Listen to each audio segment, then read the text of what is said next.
The EU would force Scotland to build a physical border between itself and England if it wanted to rejoin the bloc, according to an expert, Director General of the think tank Centre for Brexit Policy. John Longworth warned Scotland to consider the realities of independence and rejoining the European Union. While speaking to Express, Mr. Longworth insisted the EU would force Scotland to put up a physical border to England.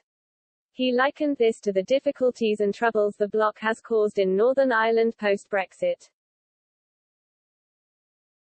Mr. Longworth said, because of the EU, if Scotland were to rejoin the bloc, it is likely they would insist on a hard border. Just in the same way that they have messed around Northern Ireland.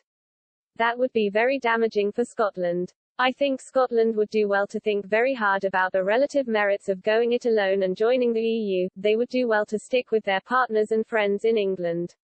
Despite his warning, Mr. Longworth argued Scotland currently is more of a burden on the rest of the UK.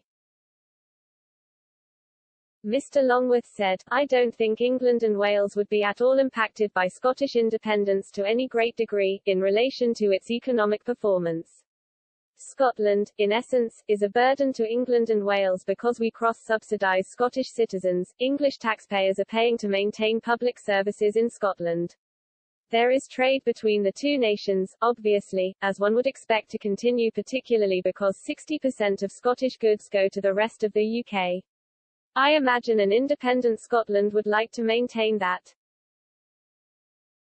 The UK, the Bank of England and UK Treasury, would not have to front the increasing burden of Scottish government debt. Scottish independence is expected to remain a contentious issue as Scotland gears up to hold the Holyrood elections.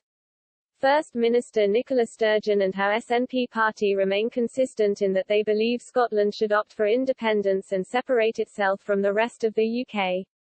Boris Johnson has insisted that, following the pandemic, independence should not be a priority and the focus should be on rebuilding back together stronger.